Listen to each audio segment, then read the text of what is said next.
Please Please, open the I have door. nowhere It's else me. to go.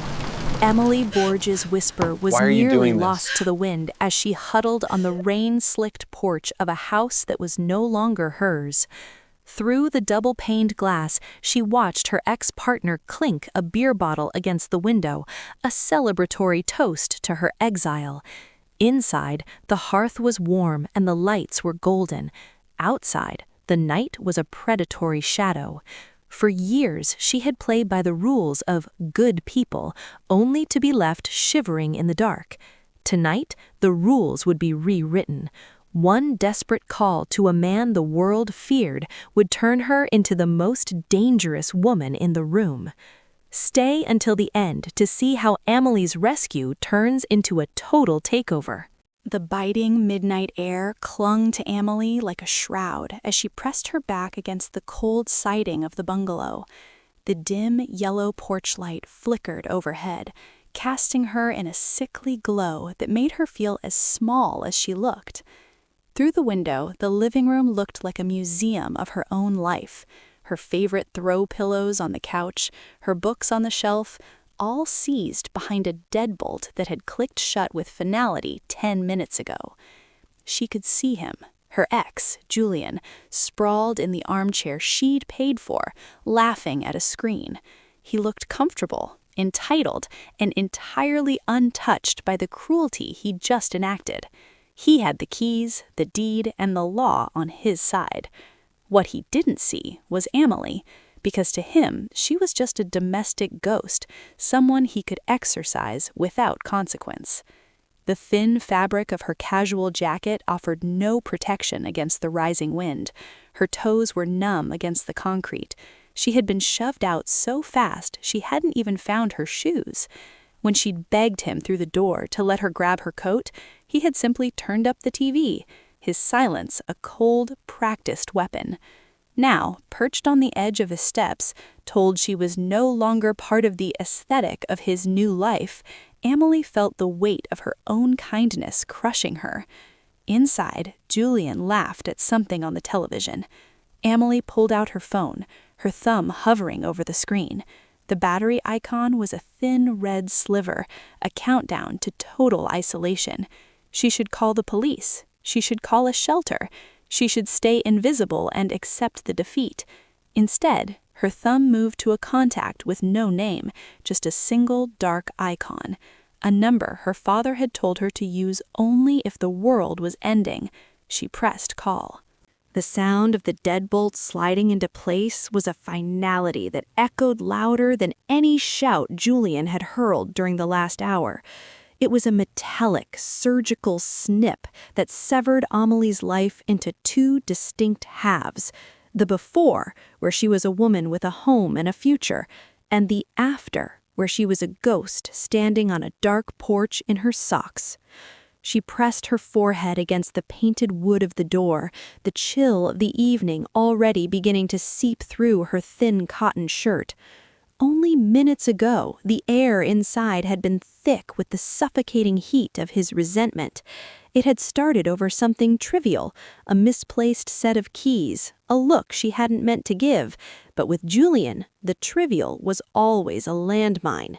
He had stood in the center of their living room, his face a mask of calm cruelty that was far more terrifying than rage. "You don't contribute, Amelie," he had said, his voice dropping to that smooth, lecture-like register he used when he wanted to make her feel small. "You're a guest in my life, and guests eventually overstay their welcome." She had tried to argue, her voice trembling as she pointed to the bookshelf she'd assembled, the rug she'd bought with 3 months of overtime pay, the very life she'd painstakingly built around his edges. But he had simply walked toward her, his shadow stretching long across the floor, and steered her toward the entryway with a firm, bruising grip on her elbow. "Just some air," he'd murmured, opening the door. "Go clear your head. Maybe you'll find some perspective out there." Before she could even process the cold draft hitting her skin, he had stepped back and swung the heavy oak door shut. The click followed instantly. It wasn't just a lock, it was a statement of ownership. Now, leaning against the door, she could hear the muffled sounds of his footsteps moving toward the kitchen. He wasn't rushing to open it. He wasn't waiting for her to apologize. He was moving on. Through the narrow side window, she saw him reach into the fridge and pull out a drink, his movements casual and unhurried. He didn't even glance toward the porch. To him, she had already ceased to exist. The yellow porch light above her flickered, casting long, wavering shadows across the empty driveway. Her toes began to ache against the cold concrete, and the realization finally settled in her chest like a stone. He wasn't going to let her back in, not tonight, and perhaps not ever. Everything she owned, her clothes, her laptop, her father's old watch, was now behind a barrier she couldn't break. She was alone, discarded in a neighborhood that felt like a foreign country the moment the door locked. Her hand went to her pocket, her fingers brushing against the cold glass of her phone. She had one lifeline left, a ghost from her past she had been told to never wake up. With her heart hammering against her ribs, she realized she no longer had the luxury of being afraid of the dark. The cold from the concrete steps finally migrated from Amelie's feet into her marrow, a dull, insistent ache that matched the hollow thrumming in her chest. She pulled her phone from her pocket, the screen's harsh artificial glow illuminating the frantic puff of her breath in the midnight air. Her thumb hovered over the contact list, trembling. She just needed a couch for the night, a few hours of sanctuary until the sun rose and the world made sense again. She tapped the first name, Sarah. She had shared coffee every Tuesday for 3 years, exchanged secrets over half-price appetizers, and called each other sisters. The phone rang 3 times before clicking over to a cheerful, pre-recorded greeting. Amelie hung up before the beep, a lump forming in her throat. She tried Elena next, the friend she had stayed up with until dawn when Elena's own world had fallen apart. The call went straight to voicemail. One by one, the names on the screen began to feel like strangers. She sent a flurry of texts, her fingers clumsy and stiff from the dropping temperature. Locked out. Julian took my keys. Please, can I come over? The minutes ticked by, punctuated only by the distant hum of a passing car and the rhythmic drip of a leaky gutter. She watched the red receipts appear like tiny betrayals. Sarah was active. She was posting a photo of a glass of wine to her story. Elena was typing, then stopped, then went silent. The excuses started trickling in a few moments later, popping up as gray bubbles that felt like slaps to the face. So sorry, hun, we're early to bed tonight, and Julian called earlier and said you were having a moment. Maybe give him some space. Amelie's breath hitched. Julian had already poisoned the well. He had spent the last hour painting her as the unstable one, the difficult one, the guest who had finally snapped. Her safe life, carefully curated with brunch dates and polite acquaintances, was a house of cards that a single lie from a man in a position of power had leveled. These were people who loved her when she was happy and easy, but who looked away the moment her tragedy became inconvenient. She leaned her head against the porch railing, the biting wind whipping a stray strand of hair across her tear-stained face. She was surrounded by a city of millions, yet she was effectively invisible. The battery icon on her phone flashed a warning, 12%. The red bar looked like a closing eye. She scrolled past the coworkers, the distant cousins, and the old college friends, down to the bottom of the list where a single entry sat without a last name. It was a number she had memorized but never dared to dial, a legacy of a father who knew that sometimes the only person who will answer a call in the dead of night is the one who isn't afraid of the shadows. With the silence of her friends ringing in her ears, Amelie pressed the dark icon. The phone didn't ring. It was as if the line had been waiting, poised for the moment her thumb finally made contact. A heavy, expectant silence filled the earpiece, more chilling than the wind whistling through the porch slots. Emily held her breath, her heart hammering a frantic rhythm against her ribs that she was certain the person on the other end could hear. "Speak," a voice finally commanded. It was deep, resonant, and entirely devoid of warmth. It didn't sound like the voices of her friends or the polished cadence of Julian's lectures. It sounded like the low idle of a powerful engine. Emily tried to find her words, but they were tangled in the sob rising in her throat. "Matteo?" she whispered, the name feeling like a sin on her tongue. It's Emily. Emily Borges." There was a sharp intake of breath on the other end, the only sign of surprise she would get. "The daughter of Elias," the voice rumbled, the coldness shifting into something sharper, more focused. "You were told never to use this line unless the sky was falling, Emily." "The sky is gone, Matteo," she choked out, the dam finally breaking. The tears she had been holding back for Sarah and Elena finally spilled over, hot and bitter. "I'm outside. He locked the door. He took everything. I have nowhere to go. No one will answer. Please, I'm so cold." She leaned her head against the freezing wood of the door, her knees finally giving out. She sank to the porch floor, a crumpled heap of discarded humanity, sobbing into the receiver. She expected a lecture. She expected him to tell her it wasn't his problem, that a mafia boss didn't moonlight as a locksmith for a woman he hadn't seen in a decade. Instead, the background noise on his end changed instantly. She heard the sharp snap of a car door, the electronic chirp of a high-end security system, and the sudden, aggressive roar of a V12 engine coming to life. The sound was violent and certain, cutting through her panic like a blade.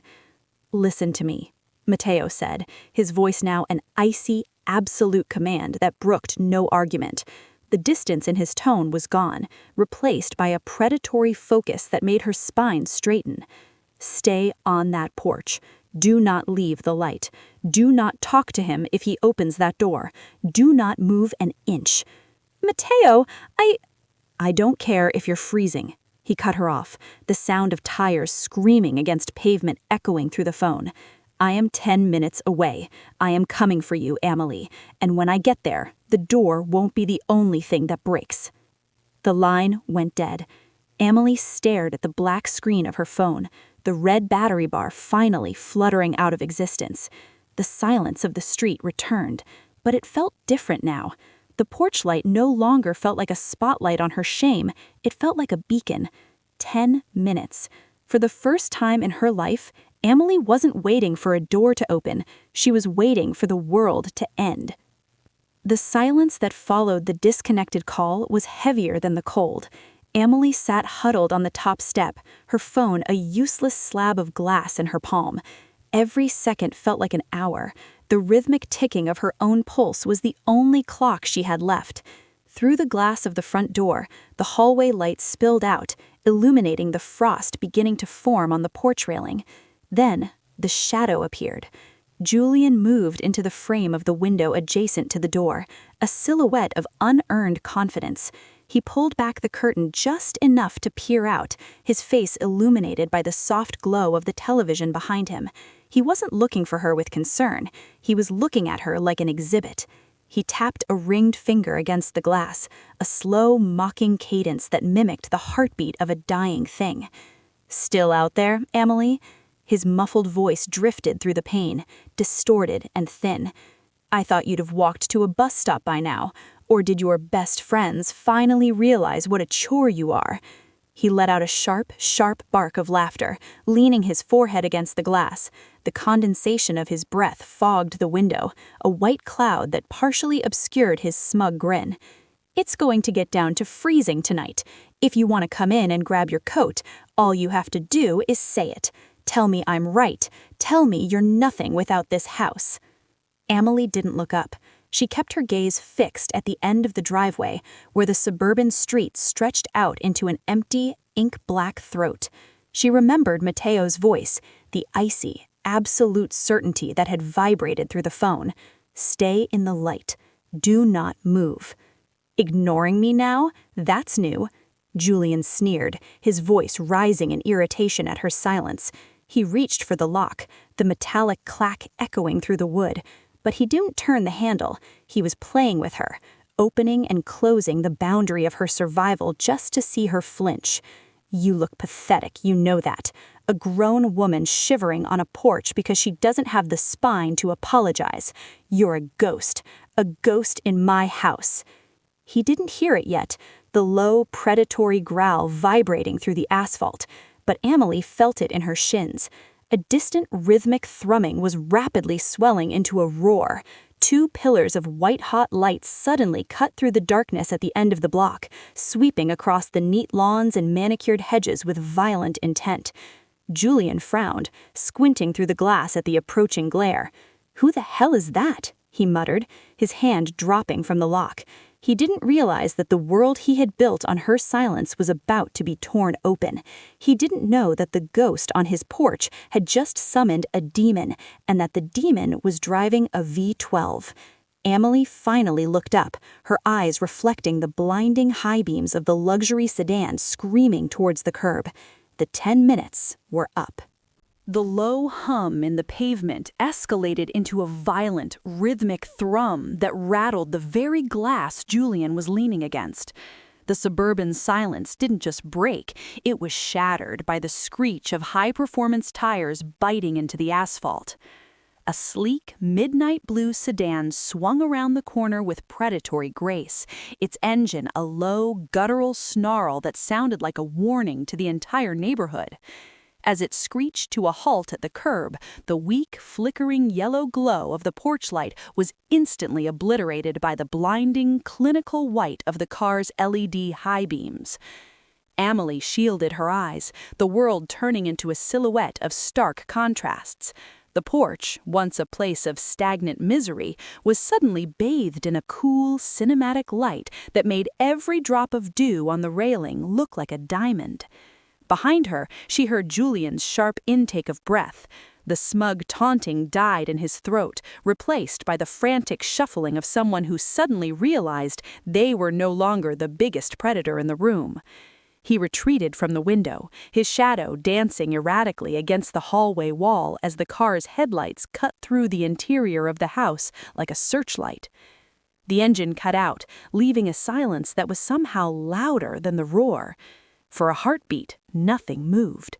Then the door of the luxury sedan swung open. Matteo stepped out into the blue-tinted night, his presence instantly commanding the space. He didn't rush. He moved with the terrifying, measured pace of a man who knew exactly how much power he held. In his sharp, dark suit and crisp white shirt, he looked like a figure carved from the night itself, expensive, disciplined, and utterly lethal. The cool light caught the edge of his jaw, highlighting a face that hadn't smiled in a decade. He didn't look at the house. He didn't look at the manicured lawn. His eyes, dark and focused, went straight to the small, shivering figure huddled on the top step. Amelie felt the air in her lungs shift. The suffocating weight of Julian's psychological games evaporated, replaced by a cold, sharp clarity. She watched as Matteo's men stepped out of a second vehicle behind him, their movements synchronized and silent, forming a wall of dark chrome and shadow at the edge of the driveway. Matteo closed his car door with a solid, expensive thud that sounded like a gavel bringing a trial to order. He began to walk up the path, his leather shoes clicking against the stone with a steady, inevitable rhythm. He wasn't coming to ask for permission. He wasn't coming to negotiate. As he reached the base of the steps, he looked up at Amelie, and for the first time since the deadbolt had clicked, she felt the warmth of absolute safety, a heat that came from the fire he was clearly prepared to start. "Amelie," he said, his voice a low vibration that carried through the cold, "move away from the door." Amelie obeyed, her numb legs moving with a mechanical precision she didn't know she possessed. She stepped down the porch stairs, passing Matteo as he ascended. He didn't look at her. His gaze remained fixed on the wooden door where Julian's silhouette flickered in the hallway. As she reached the edge of the driveway, one of Matteo's men, a silent wall of muscle in a charcoal overcoat, opened the rear door of the sedan. The interior smelled of expensive leather, cedar, and the faint metallic tang of a life lived in the cold. She sank into the heated seat, the sudden warmth hitting her skin like a physical shock. A moment later, Mateo slid in beside her. He didn't offer a hug or a platitude. He sat perfectly still, his profile silhouetted against the clinical blue light of the dashboard. The silence between them was heavy, a bridge spanning 10 years of absence and a lifetime of secrets. "You look like him," Mateo said, his voice a low vibration that vibrated through the quiet cabin. Elias had that same way of holding his breath when he was waiting for the world to break. He was a good man, Amelie, too good for the streets, and certainly too good for the people you've surrounded yourself with. Amelie stared at her hands, which were finally beginning to stop shaking. "My father never told me the whole story, only that he helped a friend in Monterey. He said you were a man of your word." Mateo turned his head slightly, his dark eyes catching the light. "It wasn't just help. I was 22, bleeding out in a ditch with half the federales in the state looking for my head. Your father found me. He didn't call the police. He didn't ask for a reward. He hid me in his cellar for 3 weeks, stitched my side with a sewing needle, and fed me from his own plate while his neighbors whispered. He risked everything, his life, your daughter's future, to save a man the world had already condemned." He paused, the ghost of a memory flickering across his hardened features. "When I left, I told him I would owe him a life. He laughed and told me to just stay alive. He never asked for a dime, Amelie, not once." He reached into the pocket of his suit jacket and pulled out a heavy silver lighter, flicking it open with a sharp metallic clink. The small flame illuminated the scars on his knuckles. "He gave me a life. He gave me the chance to build everything you see tonight. And he died thinking I'd never have to pay that debt." He leaned closer, the scent of his cologne, sharp and expensive, filling her senses. "Tonight, Amelie, the ledger is balanced. Your father gave me a life in that cellar. Tonight, I give you yours back. But understand this, once we go back through that door, the woman who was afraid of a man like Julian is dead. You don't ever have to be small again." He nodded to the man in the front seat, and the locks of the car disengaged with a synchronized heavy thud. The time for talking was over. The debt was being called in. The car door opened, and the night air felt different. No longer a shroud of isolation, but a stage for an inevitable reckoning. Amelie stepped out behind Mateo, her legs steady for the first time since the deadbolt had clicked. Mateo didn't pause at the base of the steps. He moved upward with a quiet, terrifying grace, his men fanning out into the shadows of the porch like ink bleeding into paper. He didn't reach for the handle. He didn't knock. He simply nodded to the man on his left, a silent giant who stepped forward and drove a combat boot into the doorframe with a sound like a gunshot. The wood splintered, the heavy oak swinging inward with such violence that it bounced off the interior wall, leaving the house wide open and defenseless. Julian was standing in the hallway, a half-empty glass of scotch in his hand, and a look of indignant fury on his face that withered into pure primal terror the moment he saw Mateo. The glass slipped from his fingers, shattering on the hardwood, the amber liquid soaking into the rug Amelie had spent 6 months saving for. "Who the hell?" Julian's voice cracked, retreating until his back hit the wall. Mateo stepped over the threshold, his presence instantly shrinking the room. He didn't shout. He didn't even raise his hand. He simply stood there, the clinical blue light from the street silhouetting his frame, making him look like a dark god carved from the night. "You have a habit of locking things that don't belong to you," Mateo said, his voice a low, vibrating silk that made the air in the hallway feel thin. "This is my house," Julian gasped, his eyes darting frantically toward the phone on the side table. "I'll call the police. I have rights." Mateo took a single step forward, and Julian visibly shriveled, his knees knocking together. "Rights are for men who honor their debts," Mateo murmured, leaning in until he was inches from Julian's face. The contrast was staggering. Julian, pale and sweating in his expensive loungewear, against Matteo, cold and immaculate in his suit. Amelie isn't a guest. She is under my protection, and in my world, when you lock out one of mine, you forfeit everything behind the door. He turned his head slightly, acknowledging Amelie without breaking his predatory focus on Julian. For the first time, Amelie saw the difference between Julian's loud, insecure cruelty and Matteo's absolute authority. Julian used locks and words to feel powerful. Matteo simply existed, and the world shifted to accommodate him. "The keys," Matteo commanded, holding out a gloved hand. Julian fumbled with his pocket, his fingers shaking so violently he nearly dropped the brass ring.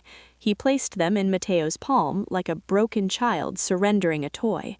Matteo didn't even look at them. He tossed the keys over his shoulder toward Amelie, the metallic jingle the only sound in the suffocating silence. "Go get your things, Amelie," Matteo said, his gaze never leaving Julian's terrified eyes. "Take whatever you want. Take the floorboards if you feel like it." He won't be saying another word. The air inside the house, which had felt like a fortress only an hour ago, now felt thin and hollow, stripped of its power by the heavy silence of the men standing guard. Amelie stepped over the threshold, her feet silent on the hardwood floor she had once polished with such care. She didn't look at Julian. He was a crumpled figure in the corner, his eyes fixed on the floor, guarded by one of Matteo's associates whose shadow stretched across the hallway. The house no longer smelled of vanilla candles she liked or the expensive coffee Julian insisted on. It smelled of ozone and impending rain. She moved through the rooms with a detached clinical efficiency. In the bedroom, she pulled her suitcase from the top of the closet, the one Julian had told her was too bulky for their aesthetic. She didn't fold her clothes. She simply swept them into the bag, the fabric of her favorite sweaters and professional dresses feeling like relics from a different person's life. She moved to the vanity, grabbing the small wooden jewelry box that held her grandmother's ring and her father's silver watch. These were the only things that truly belonged to her, the only anchors left in a sea of broken promises. Every time she moved, the silent sentinels in dark suits shifted their gaze, tracking her progress with a professionalism that was both terrifying and strangely comforting.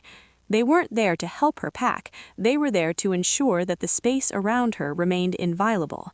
When she reached for a heavy box of books in the study, a gloved hand appeared, lifting it with effortless ease and carrying it toward the door without a word being spoken. Amelie paused in the center of the living room, looking at the rug, the lamps, and the art on the walls. She had agonized over these choices, trying to build a sanctuary that would make Julian love her, or at least respect her. Now they were just objects. They were the price of admission to a life that had nearly destroyed her. She realized she didn't want the floorboards. She didn't even want the memories. She zipped the final bag with a sharp, decisive sound that cut through the tension. As she walked back toward the foyer, she saw Matteo standing by the splintered doorframe, his silhouette framed by the cool blue light of the idling cars outside. He hadn't moved an inch, his presence a constant, anchoring weight. He didn't ask if she was finished, he simply watched her face, waiting for the moment the before finally let go of the after. "I have what I need," she said, her voice steady and clear. Matteo nodded once. At the signal, his men picked up her bags and began the procession toward the street. Amelie walked past Julian for the last time, not with anger, but with a cold, liberating indifference. She wasn't leaving her home, she was leaving a cage she had mistaken for one. As she stepped out onto the porch, the night air no longer felt like a threat. It felt like room to breathe. The heavy thud of the car door closing was the final punctuation mark on a decade of smallness. As the Mercedes pulled away from the curb, Amelie didn't look back at the splintered door or the man trembling in the hallway. The suburban street, with its manicured lawns and polite pretenses, blurred into a streak of unremarkable gray in the rearview mirror. Beside her, Matteo remained a silent, immovable shadow, his presence a wall between her and the world that had discarded her. The interior of the car felt like a separate universe, pressurized and silent, insulated from the rain that had finally begun to fall against the glass. The scent of expensive leather and cold ozone was the smell of her new reality. She looked down at her hands, the same hands that had pleaded with Julian, the same fingers that had fumbled with a dying phone, and realized they were no longer shaking. The desperation that had defined her entire night had been replaced by a heavy, crystalline weight. She wasn't a victim seeking a bed for the night anymore. She was a woman who had invoked a blood debt, and in doing so, she had stepped off the map of ordinary life. "You're thinking about the price," Mateo said, his voice a low vibration that seemed to come from the car itself. He didn't look at her, but she felt his focus. "You're wondering if the cage you're entering is made of gold or iron." Amelie leaned her head against the cool window, watching the city lights begin to transform. The familiar shops and street corners were replaced by high-walled estates and industrial zones where the laws of the sidewalk didn't apply. "I'm thinking that for the first time in my life, nobody can lock me out, because I don't belong to that world anymore." Mateo turned his head, his dark eyes catching the passing glow of a street lamp. A ghost of a grim smile touched his lips, not one of kindness, but of recognition. "No," he agreed, "you belong to the Reyes family now, and we don't get locked out, we move the walls." As the car turned into a long, gated driveway guarded by men who didn't blink as they waved them through, Amelie felt the final tether to her modest, quiet life snap. She was entering a world of velvet and violence, of absolute protection and absolute secondary status.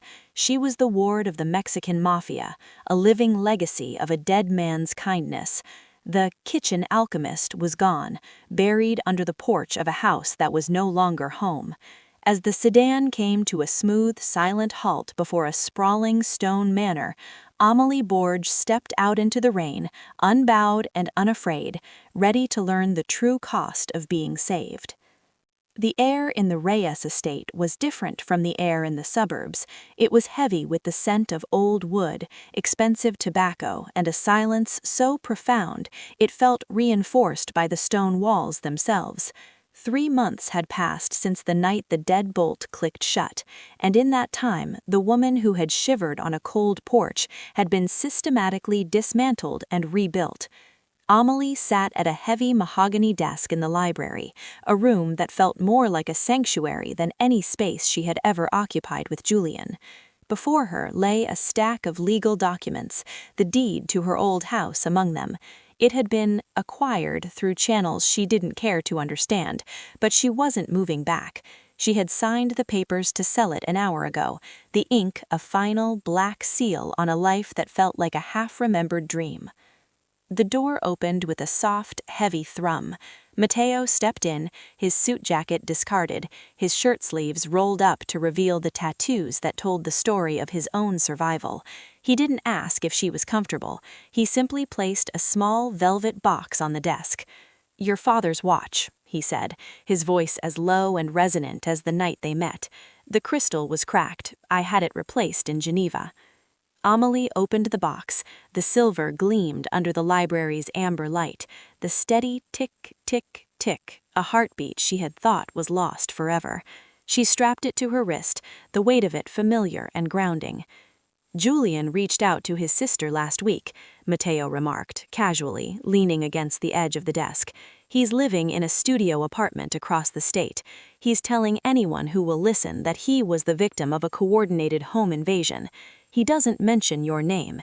He's too afraid that if he speaks it, the shadows in his room will start moving."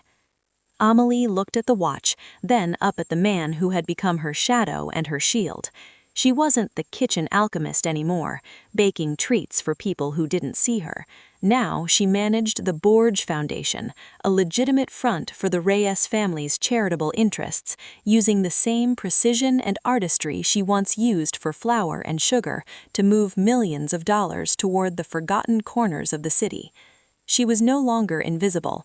In this house, in this empire, her word carried the weight of the Reyes name. She had traded the pretense of a normal life for the reality of a protected one. "Are you ready?" Mateo asked, offering his hand. There was no command in his voice this time, only a quiet expectation.